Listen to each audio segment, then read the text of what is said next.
Olá, aluna! Olá, aluno! Sejam bem-vindos. Essa é a disciplina de História Geral. Eu sou o professor Igor Guedes Ramos e a gente começa agora a nossa segunda teleaula, História, do Testemunho à Ciência. Você já sabe que o conhecimento histórico, ele é uma ciência porque ele utiliza de métodos e analisa fontes para tentar representar o passado. A gente não representa tudo o que aconteceu no passado porque é impossível, mas a gente tenta entender algumas coisas a partir de problemas colocados pelo presente, certo? Então, todo o conhecimento histórico ele é articulado entre o lugar de onde o historiador está falando, dos problemas que que a sociedade coloca para o historiador, dos conceitos, dos métodos de pesquisa que esse historiador utiliza, né, do tipo de seleção de fontes que ele faz, e finalmente então ele produz um trabalho, um resultado final, que é a escrita da história, que ela pode ser uma aula, pode ser um texto, pode ser um gráfico, mas que ajuda a dar sentido para o tempo, né? Ou seja, articula um espaço de experiência, que seria as coisas que aconteceram no passado, com o presente, que é resultado desse passado, e abre uma expectativa de futuro. Tudo isso ajuda o ser humano a se orientar no tempo, tá? Mas a cada época, todas as metodologias, o jeito de trabalhar com a história muda muito. E a questão que a gente vai abordar hoje são as várias formas de fazer história desde a antiguidade até os dias de hoje. Por isso que a pergunta que eu coloco, como eu trago no quadro, é: quando e como a história se tornou história? Nossa, que pergunta esquisita. Como a história se tornou história? O que eu quero dizer com isso? Por favor, acompanhe a leitura desse trecho aqui comigo para a gente tentar ter um exemplo de como a história era feita há muitos séculos atrás. Saciados de comer e de beber, tomei a direção do lar famoso de Éolo, em companhia de um arauto e de um marujo. Éolo, um deus. Fui dar com ele diante dos manjares, filhos e mulher ao redor. No umbral da porta nos sentamos. Espantados, perguntaram: como retornastes, Odisseu? Imposição de um deus adverso? Esse trecho é um pequeno trecho, esse texto é um pequeno trecho da obra de Homero, a Odisseia de Ulisses, certo? E esse era um tipo de história que foi feito na Grécia arcaica, uma época muito antiga, né?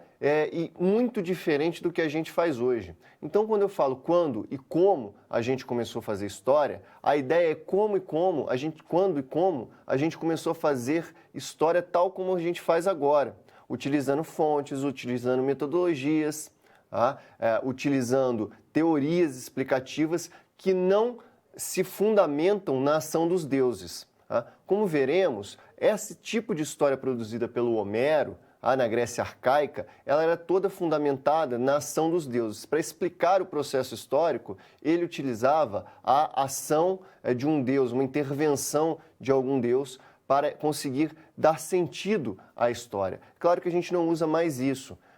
E como você sabe, a história vai ganhar uma força muito grande a partir do século XIX, com os positivistas, que buscam leis de organização do tempo, de organização da sociedade, as leis de funcionamento das sociedades. A gente conhece o marxismo, que também busca leis de desenvolvimento da sociedade, mas baseado em conceitos como modo de produção, como a superestrutura, infraestrutura, luta de classes. Então, há várias formas de explicar história, mas essa forma que a gente costuma chamar de científica, ela só vai surgir no século XIX. A gente vai, então, discutir nessa aula de hoje tudo o que vai acontecer desde lá da Grécia arcaica até esse início da história moderna, desde o início da história considerada ciência, o início da história como a história que a gente conhece.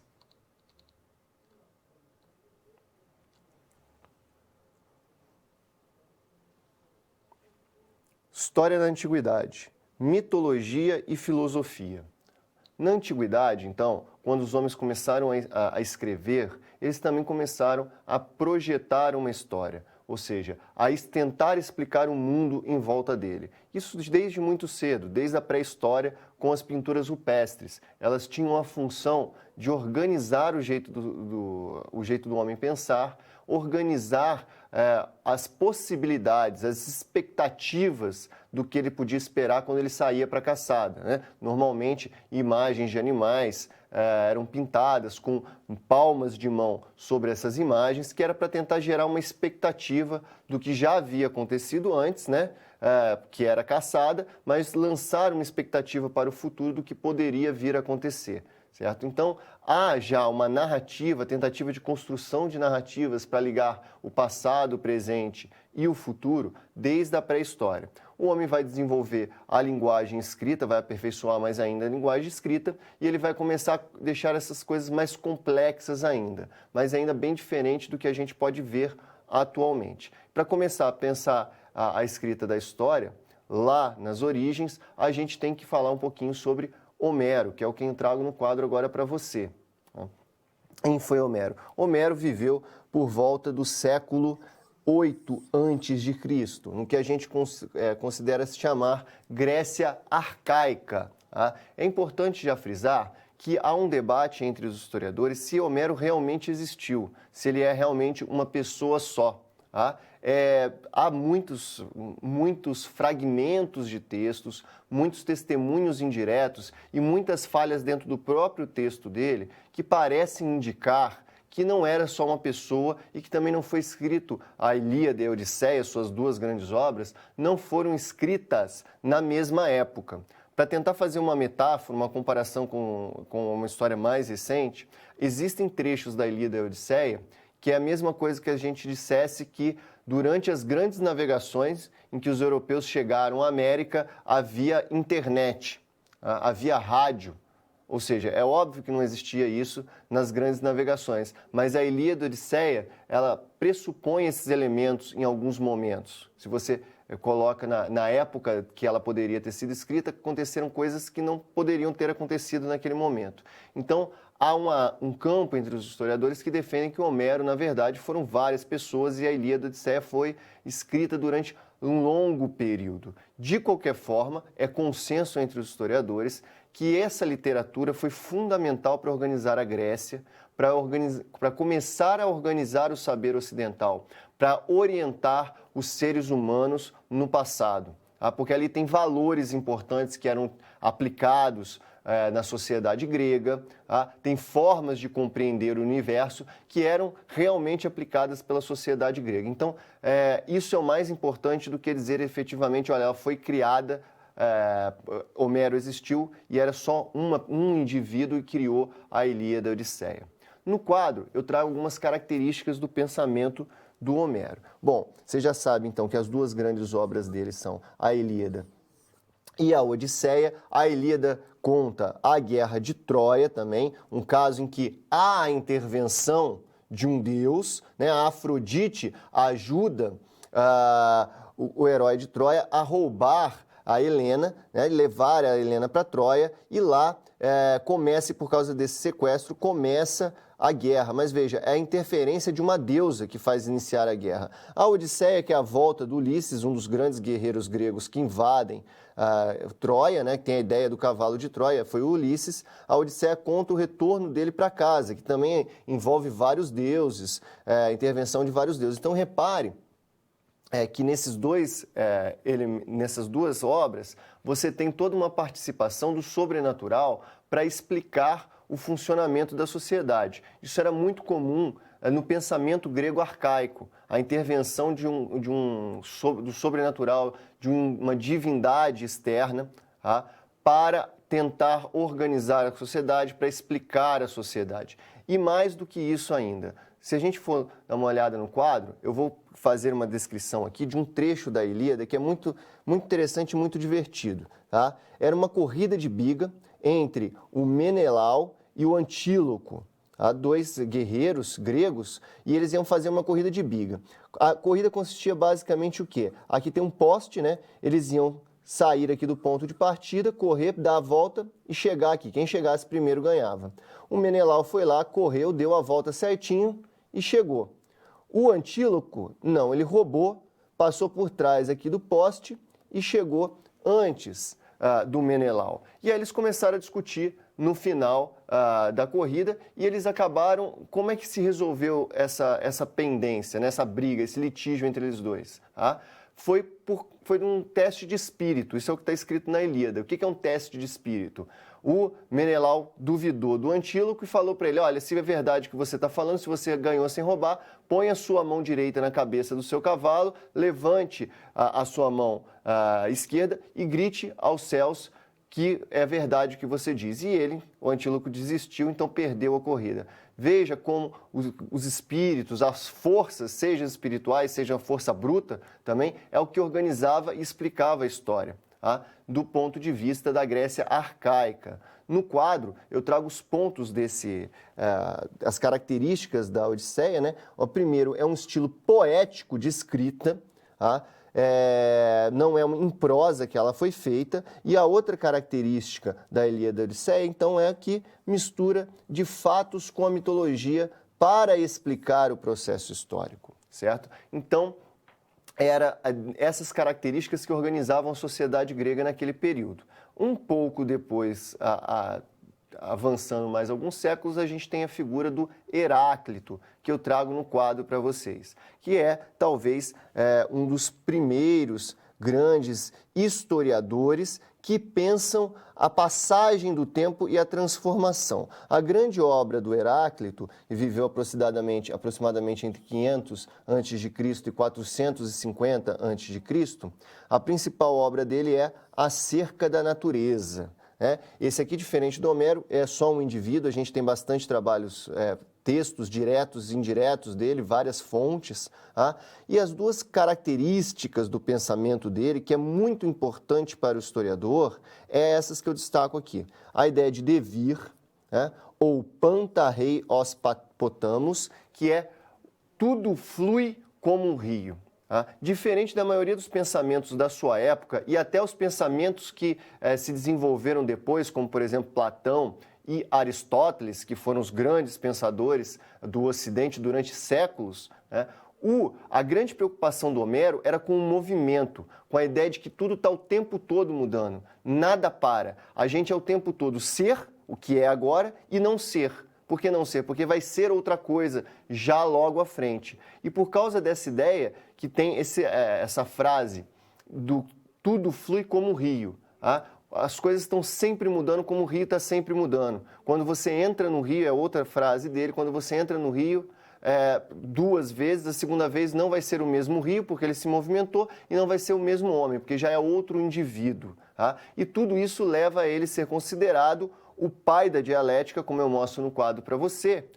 Mas alguns chamam como pai da dialética, mas na verdade o que ele produz é uma espécie de antidialética, a doutrina dos contrários. Por que dos contrários? Na dialética, que está mais próxima de Aristóteles e que você sabe está em Hegel, né, o grande pensador da dialética, o marxismo também se aproveita da dialética, há uma tese. Ela se confronta com a sua antítese, com o seu não ser, e depois monta-se uma síntese. Então há uma combinação.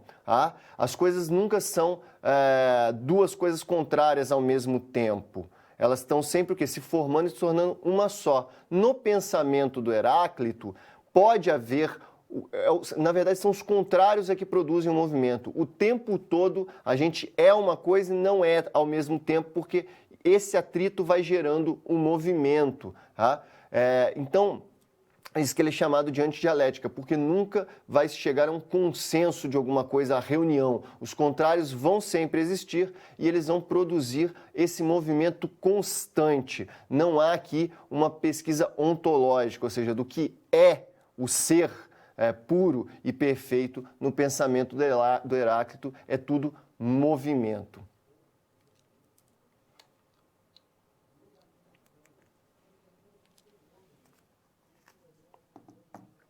História antiga. Agora, a gente vai avançar um pouco mais no pensamento do passado, da história antiga, mas discutindo outros pensadores que já estão a partir da Grécia clássica. E esse primeiro pensador que eu trago para você é o considerado pai da história, o verdadeiro pai da história. No quadro, a gente tem o Heródoto, que viveu de 484 a.C. até 430 a.C. Aqui a gente tem um busto dele, né? E o grande livro dele se chama Histórias, né? E, na verdade, não é um livro só, são o quê? São 6 livros, tá?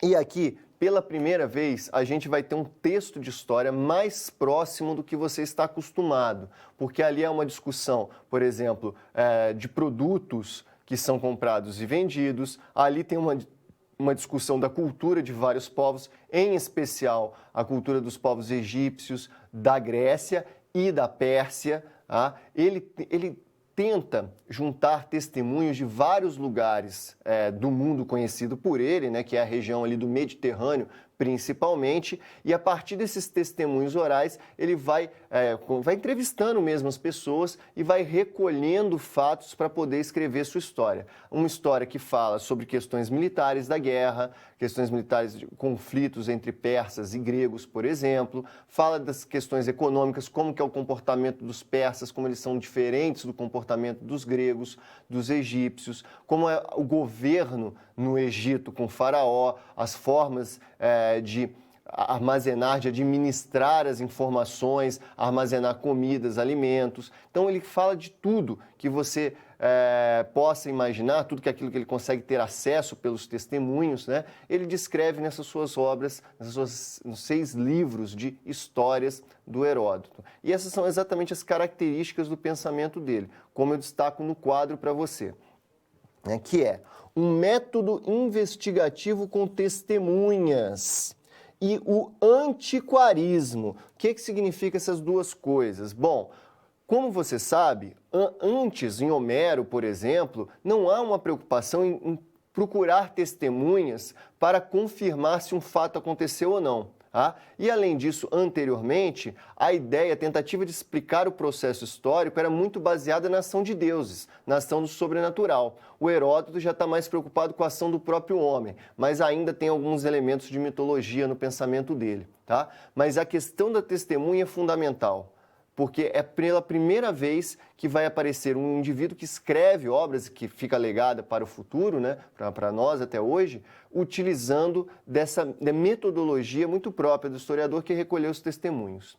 E o antiquarismo é uma preocupação em absorver todas as informações possíveis de um determinado povo, de uma determinada época. Ou seja, ele não se preocupava em concentrar simplesmente nas questões políticas, econômicas ou militares. O Heródoto tratava de tudo, do tipo de roupa que os povos usavam, tudo que era possível. A gente tende a chamar isso de uma história antiquarista, aquela que é um antiquário, recolhe todas as informações possíveis do passado e armazena ali, meio sem tentar organizar, sem dar muito sentido, mas que ela fica arquivada, que ela vai ser sempre relembrada, é um processo que ele tenta fazer.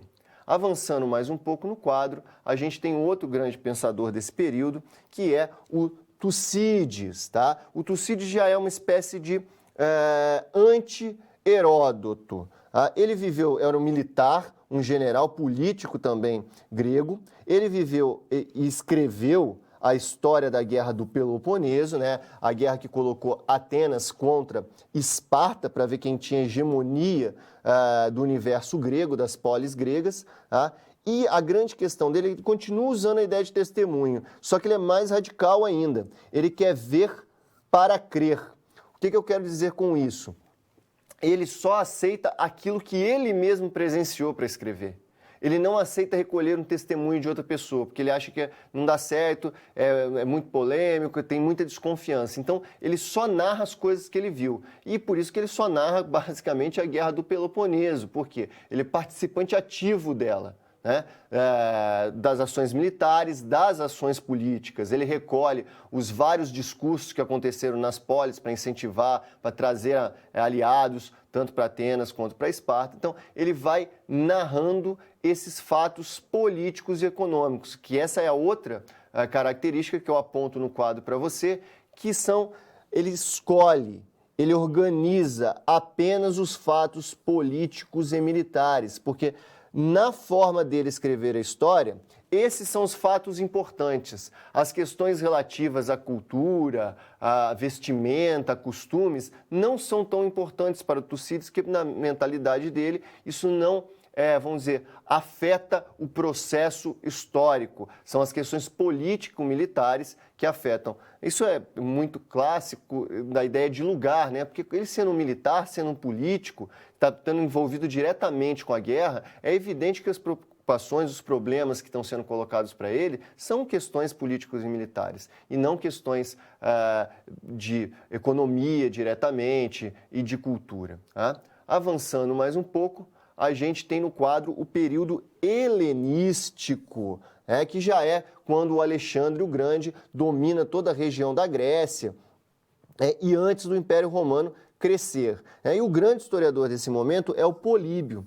E pela primeira vez a gente tem uma teoria consistente de explicação da história no livro dele que se chama História. Uma tentativa, uma teoria de explicação dos governos, que eu trago aqui um resuminho dela para você. Ele afirma, o Políbio, que toda sociedade começa numa autocracia, ou seja, uma pessoa mandando, um rei e um monarca.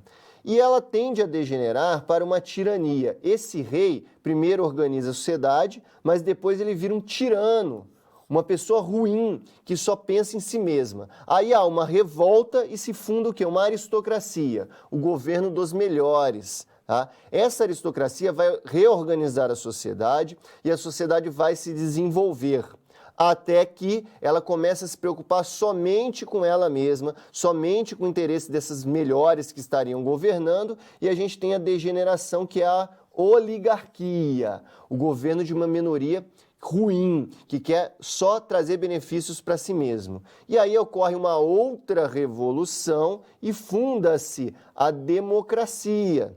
Tá? O problema é que nessa democracia, o governo de todos, ela pode se converter, se degenerar para uma oclocracia, que é o governo dos piores. O que aparece muito forte nesse pensamento do Políbio? Ele cria, talvez pela primeira vez, uma teoria do processo histórico, com conceitos de como que procede a história, que vai evoluindo focada, é claro, na questão política, né, que vai progredindo de um governo para o outro até uma oclocracia, e o ciclo começaria novamente. Veja, o ambiente que ele está vivendo também é muito importante. O período helenístico destrói, desmonta tudo que era a Grécia anteriormente, porque agora você vai ter a derrota, vai ter um império macedônio que vai se fragmentar depois de conquistar a Grécia com a morte do Alexandre. Então vai haver muita perturbação naquele momento, né? E os governos vão estar muito confusos. E daí essa teoria dele, dessa degeneração constante dos governos.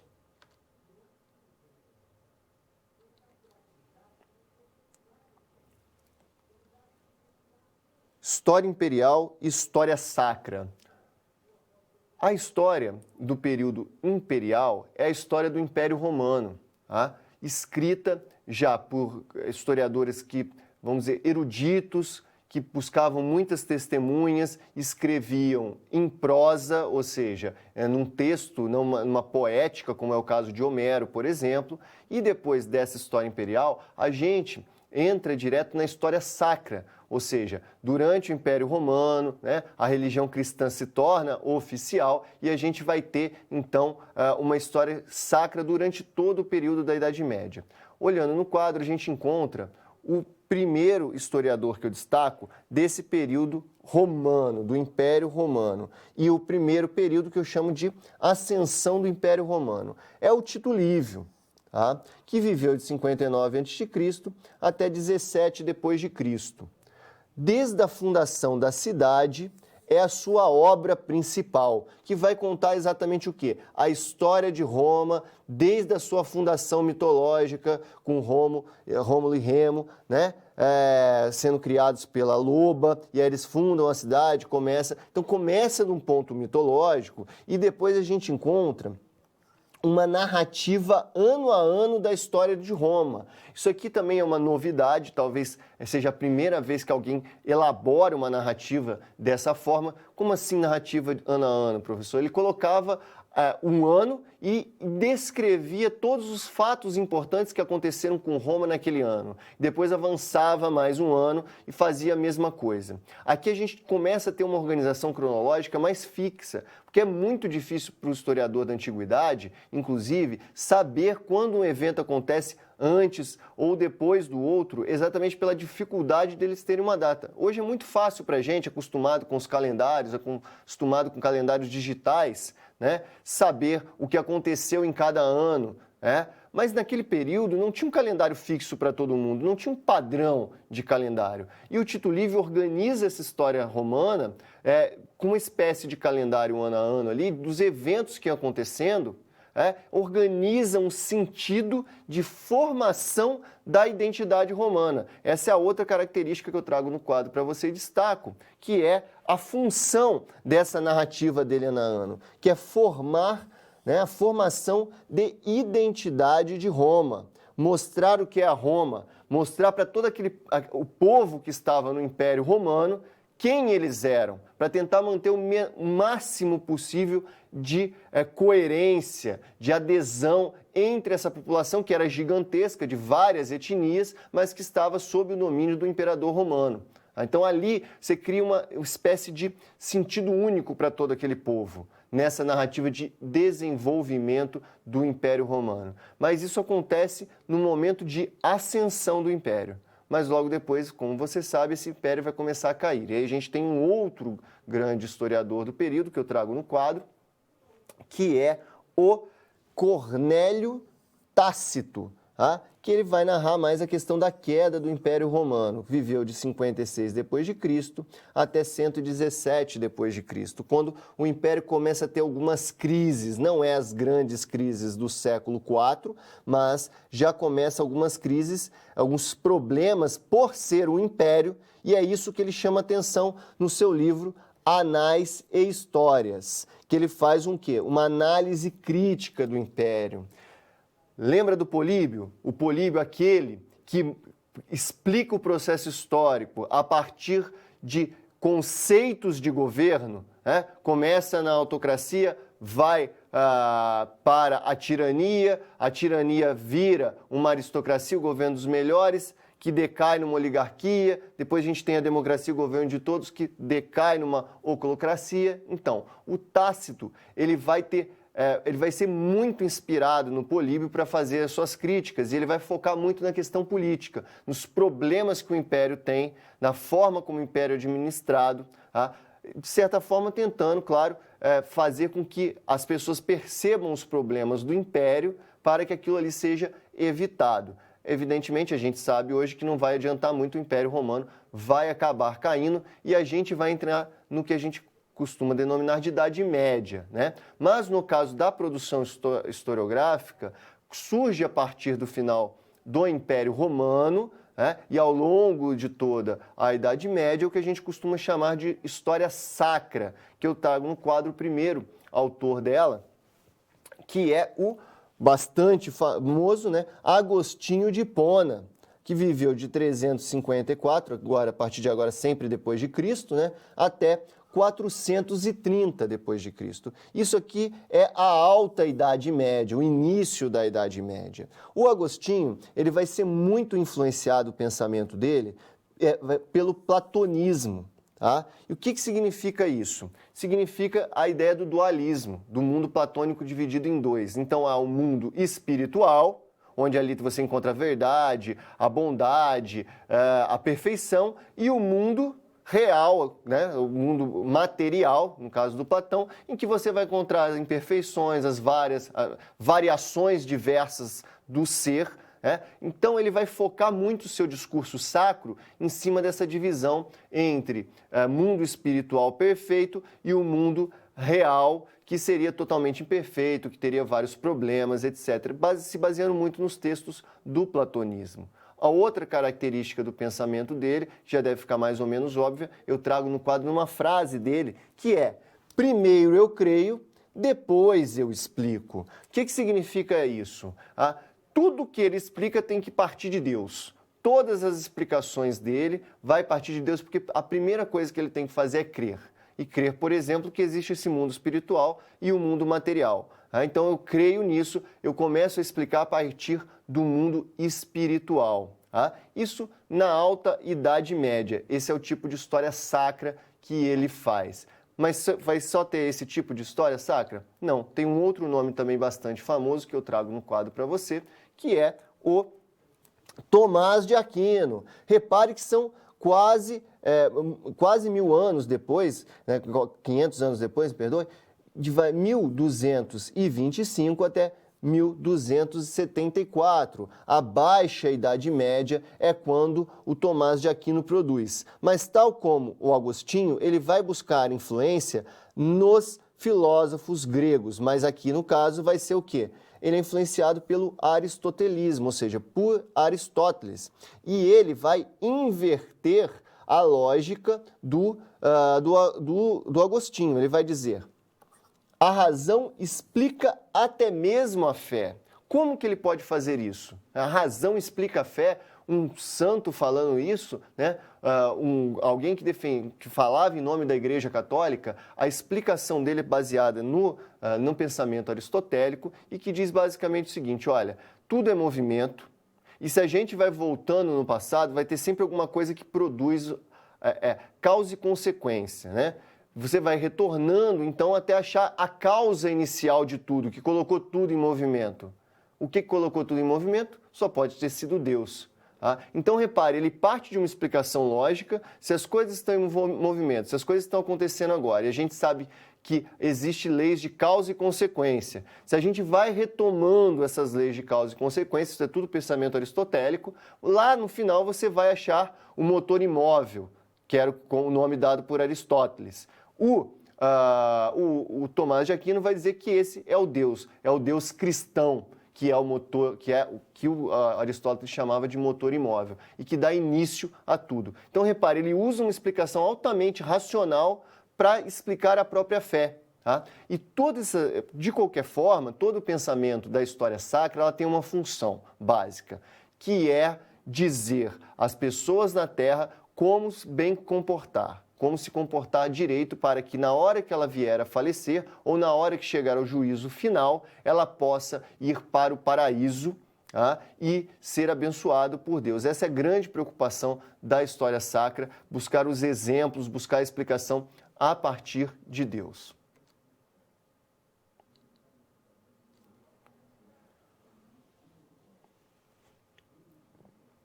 Idade das Trevas. Bom, você sabe então que durante a Idade Média aconteceram várias discussões filosóficas retomando pensadores da antiguidade, como por exemplo Aristóteles e Platão.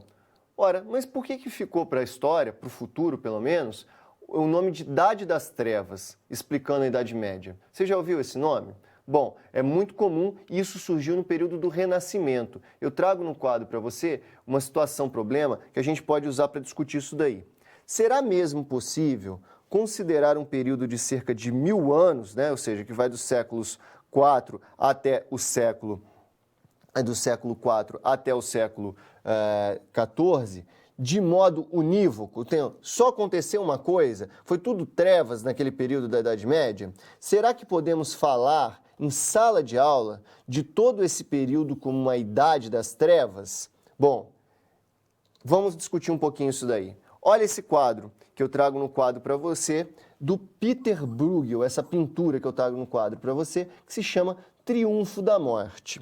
Essa pintura foi feita em 1562, depois, no período do Renascimento, né, já num período que a gente chama de Idade Moderna, início da Idade Moderna, fim da Idade Média. O que essa pintura retrata para a gente? A morte. O triunfo da morte que aconteceria na Idade Média, né? Você vai ver que vai ter vários corpos, alguns doentes por causa da peste negra, carroças de esqueleto, lá atrás a guerra, tá? Revoltas. O que está pintado nesse quadro? Os grandes perigos da Idade Média. As epidemias, as guerras, as revoltas, a fome. E por que isso está pintado nesse quadro? Porque era assim que os renascentistas retrataram toda a Idade Média. Professor, mas essas coisas não aconteceram realmente na Idade Média? Aconteceram e continuaram acontecendo na Idade Moderna. A questão é que os renascentistas quiseram se colocar como superiores aos pensadores da Idade Média, para dizer que tudo que tinha sido feito antes era ruim e o que eles estavam fazendo era bom e eles estariam resgatando as coisas boas que estavam lá na Grécia, porque esse período da Idade Média foi simplesmente levar o homem à escuridão, às ações mais violentas possíveis, né? Então eles tentam demarcar a Idade Média como algo ruim, para se posicionar como algo superior, certo? Mas não é exatamente isso. Você sabe, por exemplo, que há uma discussão filosófica muito forte durante toda a Idade Média. Existe um desenvolvimento econômico também fundamental na Idade Média, tá? E essa divisão perfeitinha de Idade Média, que ela acaba no século XIV, né, não é efetiva. Existem elementos que vão muito antes disso. O crescimento das cidades começa no século XI. Ali começa a se desenvolver embriões do capitalismo nas cidades, nas maiores cidades na Itália, já no século XI. Então, essa ideia de Idade das Trevas é equivocada e ela foi criada pelos renascentistas para tentar marcar uma posição de superioridade em relação à Idade Média. Então, eu trago no quadro para você a solução dessa situação. Podemos concluir, portanto, que um dos papéis do professor é desmistificar a ideia de que os 1000 anos que compreendem o período entre o ano 400 e o ano 1400 sejam rigorosamente idênticos, estanques e hostis a qualquer desenvolvimento do pensamento humano. Não, ali a gente encontra uma variedade muito grande de pensamentos, tá? Uma variedade muito grande também em relação aos lugares que a gente observa. Você sabe que o que estava acontecendo na Europa durante o período da Idade Média não é a mesma coisa que está acontecendo na África, na América, na Ásia. Então, essa ideia não é uma boa forma de explicação histórica.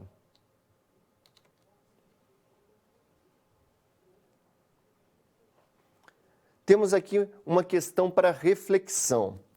Você conhece a querela dos antigos com os modernos? Esta querela é importante para o pensamento histórico? Você já ouviu falar desse nome, querela dos antigos contra os modernos? Vou dar uma pista já agora, ela tem a ver com o Renascimento. Tá? Pensa um pouquinho, eu já volto com a sua resposta.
Voltamos. Você já ouviu falar da querela dos antigos com os modernos?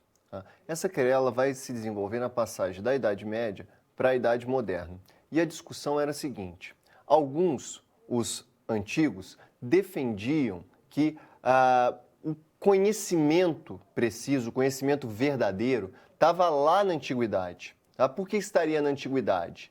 Porque é lá que as pessoas estariam mais próximas da criação, estariam mais próximas da obra de Deus, do início de tudo. E por isso elas conheceriam elas teriam acesso à verdade plena. E isso é um dos motivos de acontecer o Renascimento também, de incentivo a buscar lá no passado as explicações para as coisas do mundo. Tá? Mas o tempo vai passando, vai avançando as discussões ao longo do século 16 e 17 e vai surgindo os modernos, que vão apontar uma ideia completamente diferente. Não, o conhecimento ele não é estanque, ele não está lá atrás precisamente. Ele, na verdade, ele vai se acumulando, ele vai se desenvolvendo, ele vai progredindo. Tá? Essa é a querela e que ela é muito importante porque ela mostra um movimento tanto em relação à forma como se pensa o conhecimento é algo estanque, que já está fixo e você só tem que encontrar ele, ou o conhecimento é algo que vai progredindo. Mas isso também afeta a forma de ver o tempo, né? Ou seja, o tempo não muda, nada muda quando o tempo passa. Ou quando o tempo passa, as coisas vão progredindo. Essa é uma longa discussão e a gente pode começar pensando ela lá no Renascimento.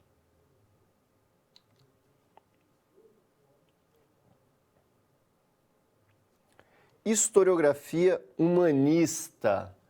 A historiografia humanista ela vai se desenvolver a partir do século XVI, tá? Com vários autores que estão relacionados também ao movimento renascentista, como, por exemplo, que a gente vai discutir, que é o Maquiavel e o Vico. Mas antes disso, vamos pensar um pouquinho, como eu trago no quadro para você, o que é esse ambiente do século XVI, tá? Primeiro, a transição.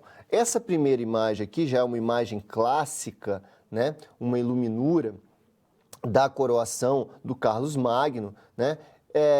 Pelo Papa. Tá? Por que eu trago essa imagem primeiro? Para tentar deixar bem, representar para você como que era o ambiente da Idade Média. Um ambiente que era predominantemente agrícola, em que a religião e a força, né? Aqui no caso, a força representada pelo rei, que era aquele que lutava, que ia para a guerra, e a religião, a explicação sobre a vida e sobre a morte, feita pelo clero. Tá? Era um ambiente, então, cercado de elementos religiosos, o mundo era explicado a partir da religião cristã, principalmente, e a necessidade sempre da guerra para organizar aquela sociedade. Na passagem para a Idade Moderna, a gente tem uma sociedade um pouco diferente, tá? Que ela é muito mais pautada não pelos elementos agrícolas, mas pela cidade, pelo comércio naval, por exemplo, tá? A religião já vai perdendo força, mas ainda é muito importante. A política vai ganhando mais força do que, vamos dizer, a guerra, a força bruta propriamente dita. Tá? Isso são as características básicas que permitem o desenvolvimento do humanismo. O que seria o humanismo? De forma bem simples, vale destacar que o humanismo não nega Deus. Não há aqui uma ideia ateia, não há presença do ateísmo no humanismo. Tá? Existem vários historiadores, como Lucien Febvre, que fala que não dá nem para ter essa ideia de ateu nesse período. O que o humanismo diz é o seguinte, basicamente, que Deus criou tudo, criou o universo, criou os seres humanos, criou os animais, criou tudo que há no universo. Tá? Porém, ele criou esse ser superior e diferente, que é um pedaço dele, que é o ser humano. E a esse ser humano, ele deu a capacidade de entender o universo que está à volta e agir em cima desse universo. Tá? Então, repare, é isso o humanismo. É o poder, é a ideia de que o homem está à frente para poder entender o mundo que está à sua volta e agir sobre o mundo que está à sua volta. Ele não nega a religião, ele não nega Deus, mas ele se põe como protagonista da sua própria história e não simplesmente espera os desígnios de Deus. Ele se põe como protagonista do seu próprio conhecimento, da produção do conhecimento, e não simplesmente espera as revelações de Deus. Isso é basicamente a explicação humanística. E no quadro, mais uma característica desse momento, que é a questão da história mestra da vida. Como assim história mestra da vida? Ora, se o homem é protagonista das suas ações, se o ser humano ele pode entender o mundo que está à sua volta, a história ela não serve mais para dar exemplos, tá, dos santos, o que você tem que fazer para ir para o céu. A história agora ela serve para dar bons exemplos sobre a vida, para ser a mestra da vida. Se as coisas que aconteceram no passado provavelmente vão acontecer de novo, então aprendendo sobre o passado, eu consigo evitar as catástrofes. E um dos grandes gênios desse tipo de história eu trago no quadro para você, que certamente você conhece, é o Nicolau Maquiavel. Aqui tem uma pintura retratando ele. Ele viveu exatamente na passagem do século XV para o século XVI, né, no Renascimento, 1469 a 1527. A obra mais conhecida dele, mais popular dele, é O Príncipe. O Príncipe, na verdade, foi escrito em 1513. Só que ele só foi publicado depois do falecimento do Maquiavel, em 1532, tá? O que o Maquiavel fazia em vida não era escrever um livro para publicar e explicar o jeito de governar. Ele era professor dos príncipes, efetivamente, tá? O livro dele só vai ser publicado depois. Ele era um tutor, e vivia dessa forma. E quais são os princípios básicos do pensamento do Maquiavel? Primeiro, ele parte dessa ideia de história mestra da vida, que se você conhece o passado, se você conhece as guerras anteriores, se você conhece as revoltas anteriores, se você conhece as epidemias que aconteceram, você consegue identificar por que elas aconteceram e consegue operar, o príncipe consegue agir para que ele não perca uma batalha, para que ele continue controlando o seu povo, para ele que continue governando, para ele continuar sendo um rei. Ou seja, a ideia aqui, a gente sempre fala Maquiavel, né, ele gerou o termo maquiavélico porque ele dizia que era melhor ser temido, um rei precisava mais ser temido do que amado. Mas o pensamento do Maquiavel não se resume só a isso, é muito mais do que isso. Ele ensinava práticas de governo baseadas na história. E aí ele desenvolve dois conceitos que eu trago no quadro para você para explicar o processo histórico, tá? Que é o conceito de fortuna e o conceito de virtude. Tá? Fortuna seria basicamente as condições que cada um encontra, as condições que cada monarca pode encontrar. Ele tem um estado forte, ele tem um estado fraco, o estado dele é rico em minérios, é rico em madeira, é rico em carvão, tem muita gente, mas é pobre em ouro. Quais são as condições do governo dele? Você tem que analisar isso, tá? Quais são as condições. E aí ele tem que treinar esse monarca nas virtudes, a virtude. A virtude é o quê? O que eu faço com a situação que eu tenho? Que ação que eu tomo? Uma das ações é amedrontar o povo, mas não é só essas, é esse tipo de ação. Tá? São as técnicas mesmo de governo e de guerra que ele tenta explicar. E na mentalidade desse tipo de história, é isso que faz o movimento histórico. Os reis pegando determinadas condições e avançando, usando elas para avançar a partir da sua virtude, das suas qualidades próprias. Outro pensador que já está um tempo depois do Maquiavel, ele está num processo de transição para um outro tipo de história, não mais a mestra da vida, que é também considerado um grande humanista, é o Vico que eu trago no quadro, o Jean-Baptiste Vico.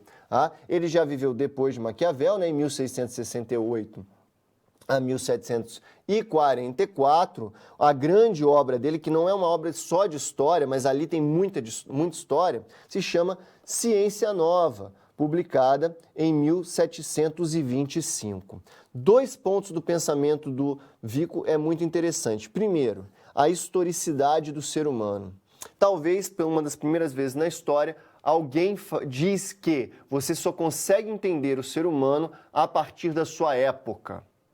Ou seja, o ser humano vai mudando de acordo com a sociedade que está em volta dele. Ele não é um ser fixo, não é simplesmente alguém que foi criado à imagem e semelhança de Deus e ficou lá do mesmo jeito sempre. Não. Dependendo da sociedade que ele está, dependendo da época que ele está, ele se comporta de uma determinada forma. Outro conceito muito interessante do pensamento do Vico, que marca a transição dele, é a ideia de história espiral e infinita. O que significa isso? Que o Vico percebia não que a história ela se repetia, como o Maquiavel, Se aconteceu as coisas no passado, ela vai acontecer exatamente igual no futuro, por isso que eu já me previno. Ele achava que a história ia evoluindo em uma espécie de espiral, melhorando, e depois ela caía de novo e começava outra espiral novamente. Por isso que seria infinita, não tinha um ponto final de chegada, mas ela passava por um processo de evolução, aí depois decaía novamente, certo? Então ele tem uma perspectiva que não está presente, em geral, no pensamento renascentista, que pensava uma história mais cíclica.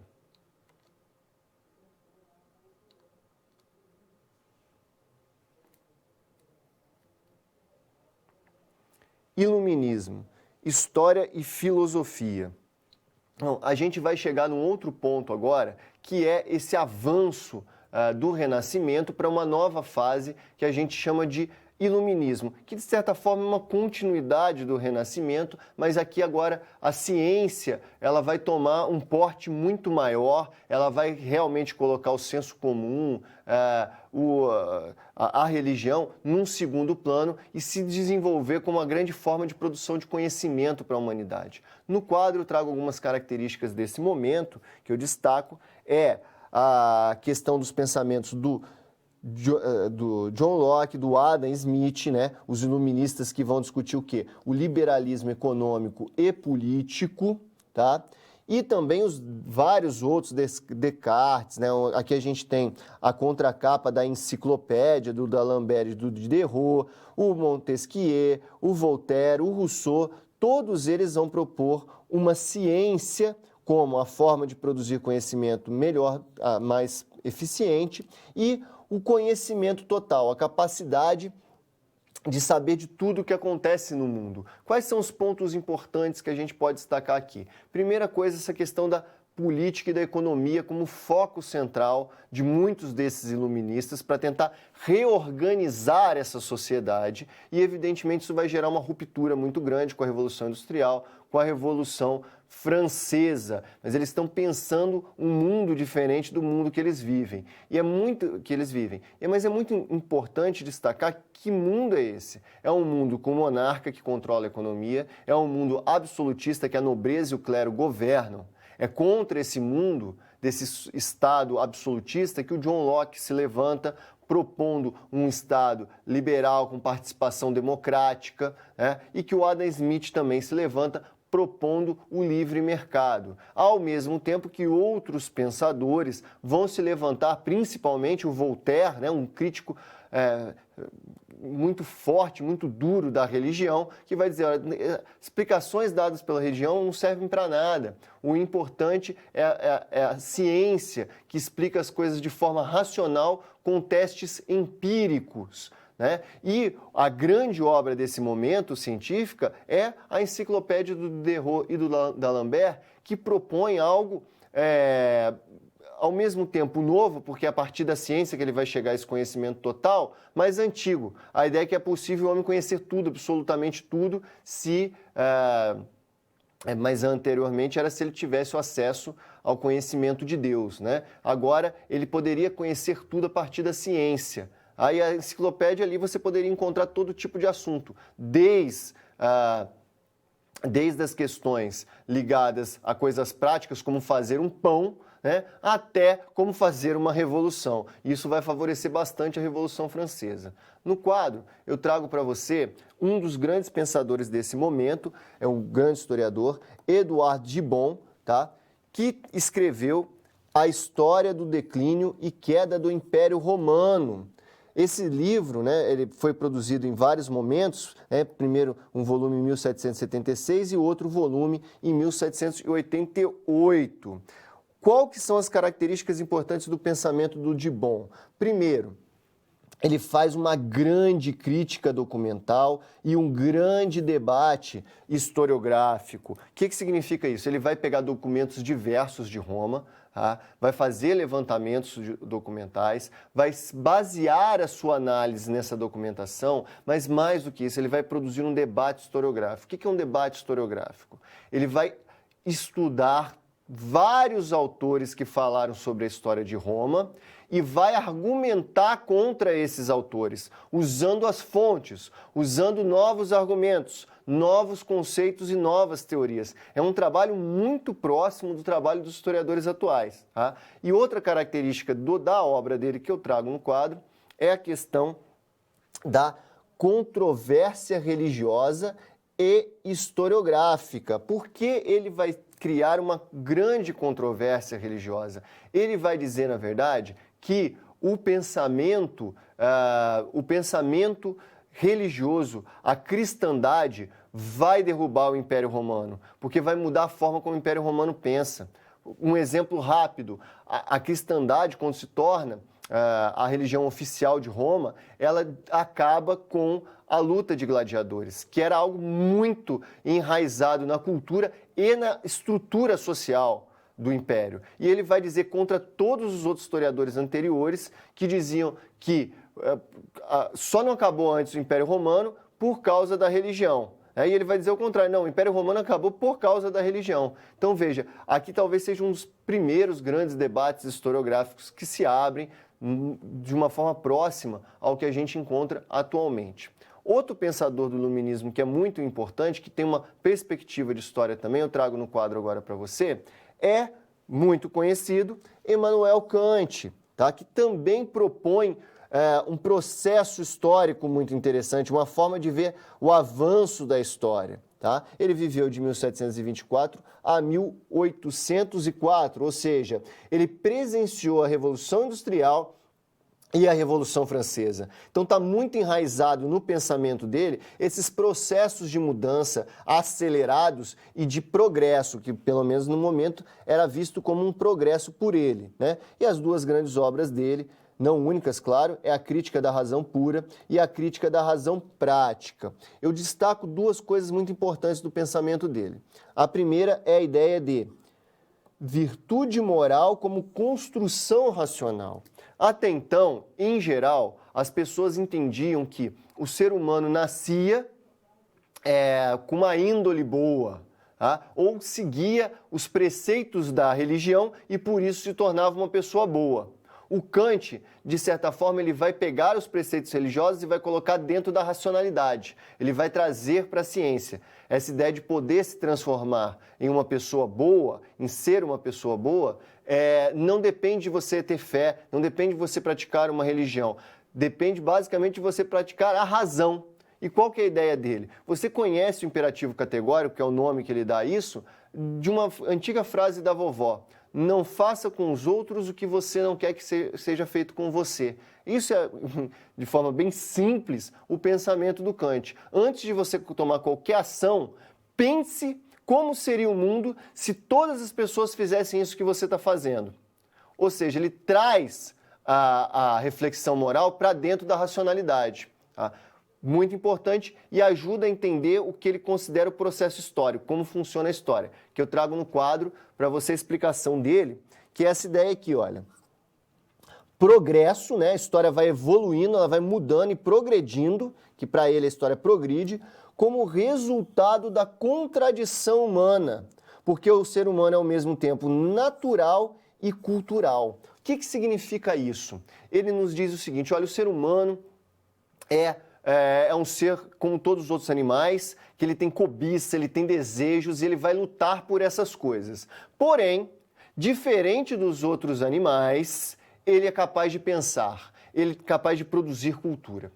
E, por causa desse anseio, dessas ambições, vai haver muito conflitos entre os seres humanos. Isso vai acabar prejudicando o ser humano. Mas como ele é capaz de pensar e produzir cultura, ele vai parar... Não, calma.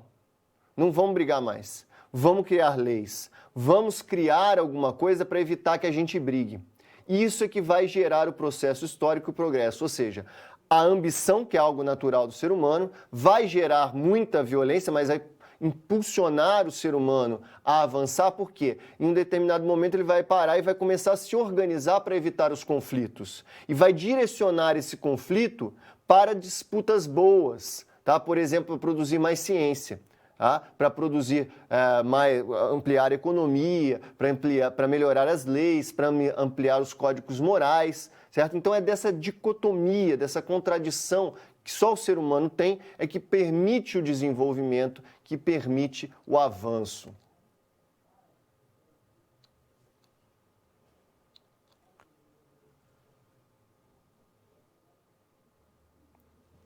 Historicismo ou escola metódica. Agora a gente entra no século XIX com uma outra forma de história, a gente chega finalmente no ponto em que a história se torna a história-disciplina. É aqui, no século XIX, com o historicismo, que pela primeira vez surge a história acadêmica, ou seja, dentro das universidades, e, acompanhado da história acadêmica, a história escolar. No quadro, eu trago para você os motivos da formação do historicismo, de onde vem essa forma de fazer história que a gente chama de historicismo, mas também pode ser chamado de metódicos, tá? Ela surge num debate no momento em que a ciência já se tornou conhecimento fundamental, tá? A história, então, para ter um status importante na sociedade, teria que ser ciência. Então, esses historiadores tentam demonstrar que a história também é uma ciência, porque essa é a forma principal de produção do conhecimento no século XIX. Outro elemento é a construção da disciplina escolar e acadêmica. É você ter professores e gente formando tanto os alunos do básico, como formando outros professores, pesquisadores em história. E eles vão fazer tudo isso pelo terceiro elemento, que é o nacionalismo, tá? A formação dos estados nacionais. Aqui eu trago um mapinha para você. Esse mapinha todo colorido aqui, todo pintadinho, é a Alemanha no século XIX, no início do século XIX. Cada corzinha dessa diferente é um reino, é um principado, é uma cidade que tem absoluta autonomia, ou pelo menos uma autonomia muito forte em relação a quem se colocava como imperador, a quem tentava se colocar como grande rei de toda a Alemanha. Tá? Mas durante o século XIX vai acontecer com a Inglaterra, vai acontecer principalmente com a Itália e com a Alemanha, a formação efetiva desses países, né? Eles se reunindo num país só. A Inglaterra vai passar por algumas modificações também, a França, o Brasil que se separa de Portugal, os Estados Unidos também que está começando a se formar efetivamente depois da separação com a Inglaterra. Todos esses países estão virando estados nacionais. E a história vai ajudar nesse processo como? Criando a identidade nacional, dizendo para a população de onde ela veio e o que essa população é. E no quadro eu trago um dos grandes nomes desse momento, que é o Leopold von Ranke, um alemão, como não poderia deixar de ser um momento ali onde a região onde o historicismo cresce rápido e com grande força, porque é o lugar onde está precisando criar uma história nacional. Mas vai acontecer a mesma coisa na França e em vários outros países. O Brasil também acontece. E quais são as características desse historicismo desenvolvido por Leopold von Ranke? Primeira característica, distanciamento do objeto. Você já deve ter ouvido falar disso, que o historiador só trata de coisas do passado. Para quê? Para que ele não seja parcial, para que ele possa ser um juiz imparcial do que aconteceu. Então, precisa haver um distanciamento do objeto, discutir só as coisas que estão muito lá no passado. Segunda característica, o historiador é passivo, ele tem uma imparcialidade absoluta, a imparcialidade do sujeito do conhecimento, tá? Terceira característica do pensamento do Leopold von Ranke, fonte escrita e oficial, ele só trabalha com as fontes produzidas pelo Estado que estão escritas. Quarta característica, o foco dele é a história política e militar. São os elementos que ele considera importantes e que explicam o processo histórico. Quinta característica, recusa de leis gerais e da especulação. Tá? Ele vai dizer com isso que ele não aceita, como por exemplo os positivistas, que é uma lei de funcionamento de todas as sociedades humanas, de toda a história. Ele também não vai acreditar, como o Hegel acredita, que há um sentido para a história de evolução da razão. Não. ele é historicista exatamente porque ele vai dizer que cada sociedade tem sua própria forma de desenvolvimento e não há uma lei que explica o processo histórico. O processo histórico só pode ser explicado por uma narrativa dele próprio, das coisas que estão acontecendo. E o historiador vai ter a tarefa de resgatar esse passado tal como ele aconteceu. Por isso o título, como eu trago no quadro, Teoria do Reflexo. O historiador ele vai simplesmente refletir o passado tal como ele aconteceu, utilizando essas propostas e também utilizando a crítica documental, trabalhando com documento. E aqui eu destaco dois franceses, dois historicistas que são da escola metódica, o Charles Victor Langlois e o Charles Seignobu, tá? Que vão lá da França pensar muito parecido com o Leopold von Ranke e vão desenvolver de forma mais, vamos dizer, de manual, a crítica documental que também está no Leopold von Ranke. Primeiro elemento da crítica documental é a heurística, que significa o quê? Levantamento, seleção e arquivamento da documentação. Ou seja, simplesmente você fazer a recolha dos documentos e guardar eles e organizá-los. Aí você faz a crítica externa desse documento logo em seguida, que é o quê? Identificar, verificar a originalidade, se foi feito ou não pelo autor que se diz que foi feito, na data que foi feito, e fazer um fichamento, que é basicamente o resumo desses documentos. Aí você chega na parte, vamos dizer, mais forte do historiador, que é a crítica interna do documento, a hermenêutica, que é basicamente interpretação. Você vai trabalhar esse documento para entender as intenções das pessoas no passado, as condições que elas agiram e as relações entre uma coisa e outra. Tá? A crítica documental, então, teria essas três fases, que é basicamente o que a gente faz hoje. Muito do que foi desenvolvido no século XIX como técnica metodológica para tratar as fontes, a gente usa até hoje. Mas é claro que a gente parou com essa ideia de que a gente é imparcial, totalmente imparcial, que a gente só vai trabalhar com fontes escritas produzidas para o Estado, porque isso torna a história muito simplória. Não é assim que ela funciona. Então, mas esse momento foi muito importante para o desenvolvimento da disciplina, tanto nas escolas quanto nas universidades.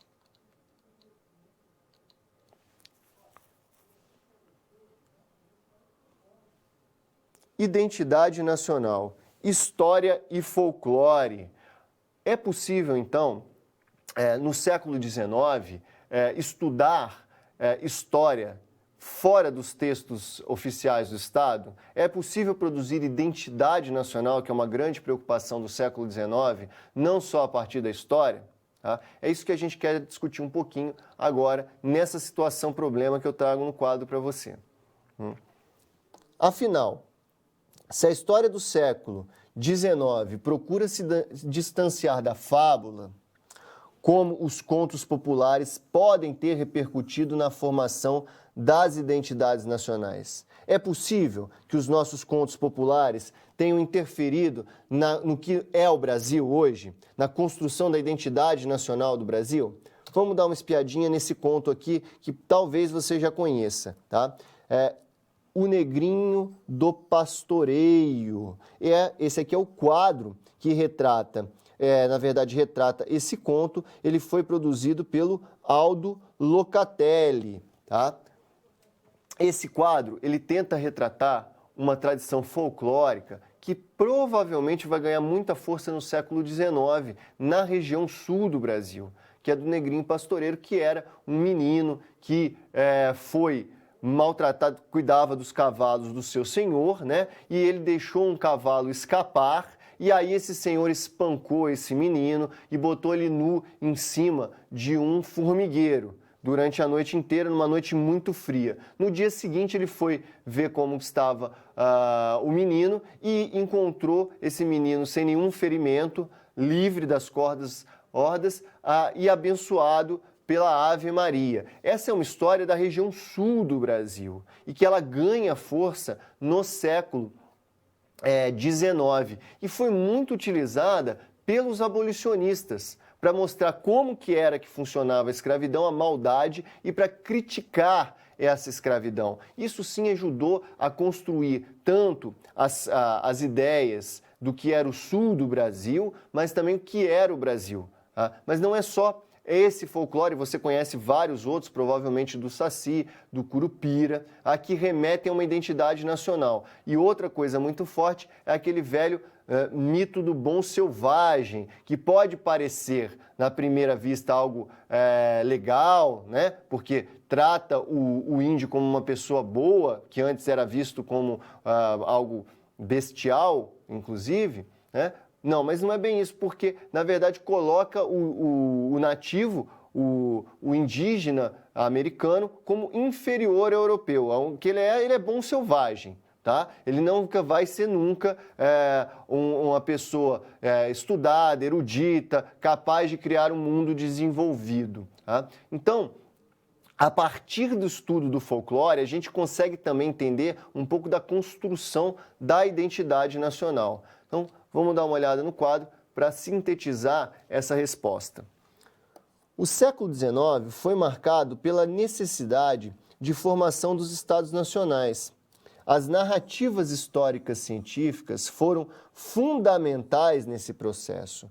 Porém, as narrativas folclóricas, como o negrinho do pastoreio, o saci, o caipora e o indígena romantizado, também foram suportes para a busca de uma justificativa identitária para a nação, para dizer o que nós somos, para onde vamos, principalmente num país que no século XIX ainda estava se descobrindo como país, porque foi só no século XIX que a gente ficou independente de Portugal. E mais que isso, só no final do século XIX a gente rompeu com uma estrutura social secular, que era a escravidão, que tinha mais de 300 anos naquele momento. Ou seja, nós vivemos num país que teve mais tempo de escravidão do que num país livre. E, evidentemente, tudo isso e todas essas histórias folclóricas que organizam essas atividades ajudaram a formar a nossa identidade nacional.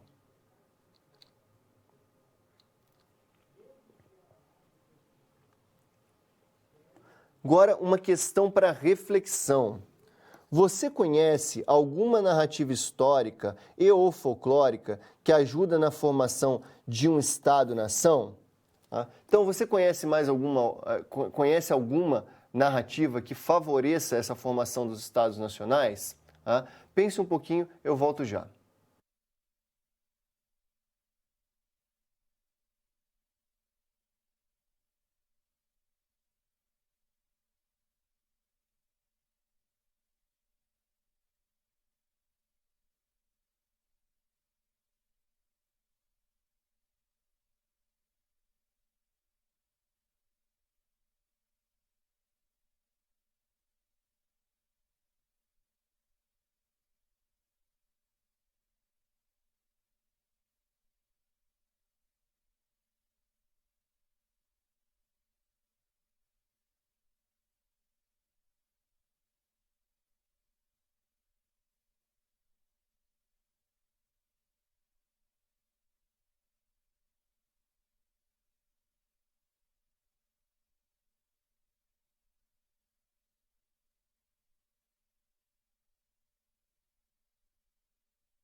Voltamos.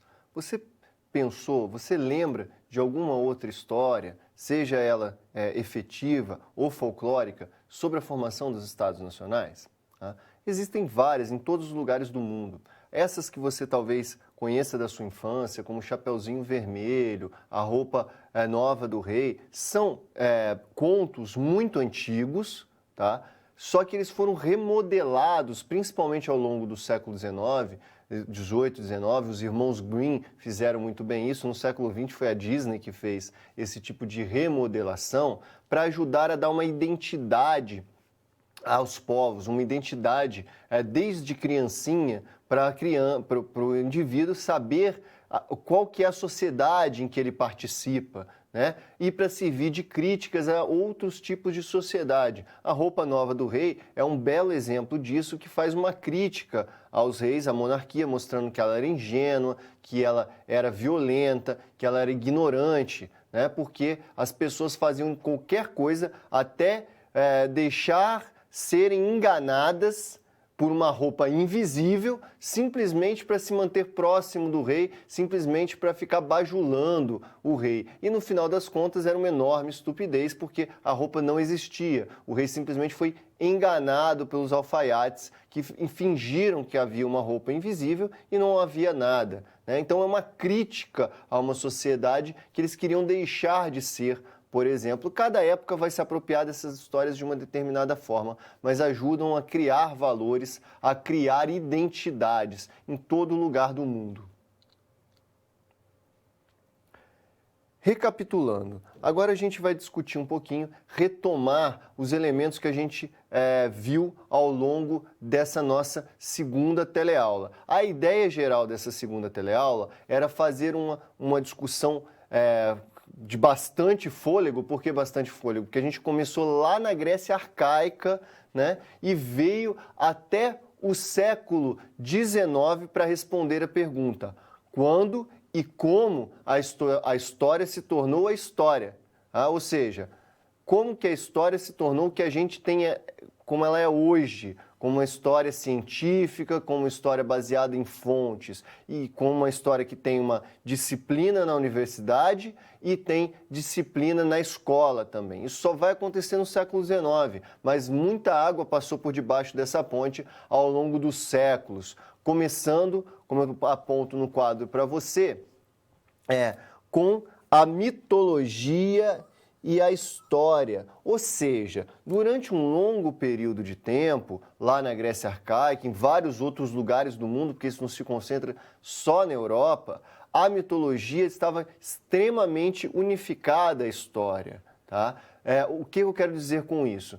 Os mitos são símbolos para explicar valores, tá? Um conjunto de símbolos que explicam valores, formas de se comportar, que explicam o funcionamento do mundo para os indivíduos dentro da sociedade, para que eles consigam se relacionar de uma forma mais harmoniosa. E a história servia para isso também. E ela também era toda cheia de questões sobrenaturais envolvendo ela, assim como a mitologia. É o caso dos textos do Homero, muito importante para a formação da Grécia Antiga, mas recheado de elementos sobrenaturais que não são utilizados hoje mais para explicar a história. Avançando mais um pouco no quadro, a gente viu a questão da religião e da história na Idade Média, em que os principais historiadores, né, os principais produtores de conhecimento eram pessoas ligadas à Igreja Católica na Europa.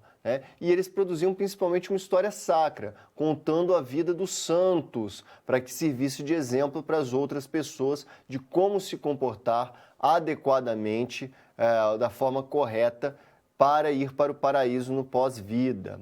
Avançamos mais um pouco, chegamos, como eu aponto no quadro, na questão da política e história. Aí a gente está na passagem, está no Renascimento, na passagem da Idade Medieval para a Idade Moderna. A história serve para ensinar principalmente os governantes, os reis a governarem.